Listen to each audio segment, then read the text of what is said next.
उनको भी धर्म जागरण के कार्य में लगाया गया है और वो भी धर्म जागरण का कार्य देश विदेश में कर रहे हैं।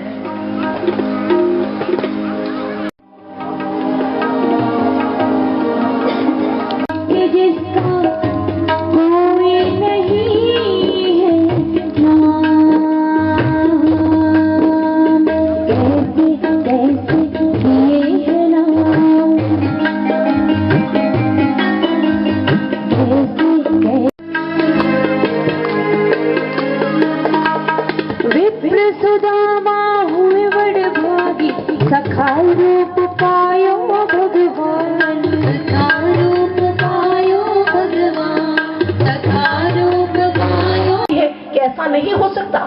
किसी भी धर्म के अंदर, किसी भी संपदा के अंदर निरीह पशुओं की बलि देने का कहीं भी व्यवधान नहीं है, लेकिन हमारी सीमित सोच ने हमारे धार्मिक ग्रंथों के महत्व को नहीं समझा, उनकी भाषा को नहीं समझ पाए, उनकी मार्मिकता को नहीं समझ पाए। और आज हम कहते हैं कि धार्मिक शास्त्रों के अंदर ऐसा लिखा है। बलि का व्यवधान, बलि की रीति, बलि की परंपरा किसी भी धार्मिक ग्रंथ में नहीं है। आज भारतवर्ष में बहुत से ऐसे धार्मिक अनुष्ठान किए जाते हैं जिसमें बलि दी जाती है। माँ काली, काली माँ के पूजा में भी बहुत से लोग कहते हैं कि बलि का विधान है, लेकिन भक्तजनों आपको बताना चाहेंगे, ना केवल श्री रामचरितमानस रामायण और ना ही श्रीमद् भागवत महापुराण, इसके अतिरिक्त श्रीमद् देवी भागवत महापुराण को भी हमने पूरी तरह से पढ़ा है।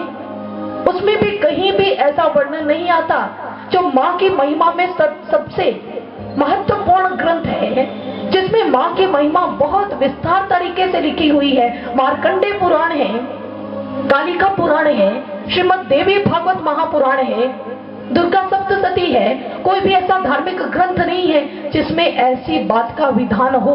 लेकिन अगर ऐसा हमें नजर आता है तो हमारी बुद्धि उन शब्दों को समझ ही नहीं पाई, उनकी गहराई को नहीं समझ पाई। बहुत से लोग कहते हैं कि ग्रंथों के अंदर लिखा है कि ऐसे पशुओं की बलि देनी चाहिए, लेकिन भक्तजनों, धार्मिक शास्त्रों को, धार्मिक ग्रंथों को हमने भी पढ़ा है, लेकिन धार्मिक शास्त्रों के अंदर क्या लिखा है?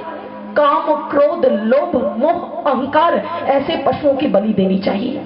लेकिन हमने ये अवगुण तो छोड़ दिए, जबकि उन्होंने प्रतीक बताया कि ये बकरा प्रतीक है हमारे अहम का। प्रत्येक जानवर को, प्रत्येक पशु को उन्होंने अवगुणों के साथ टैली करके हमें बताया कि ऐसे अवगुणों को आपने समाप्त करना है।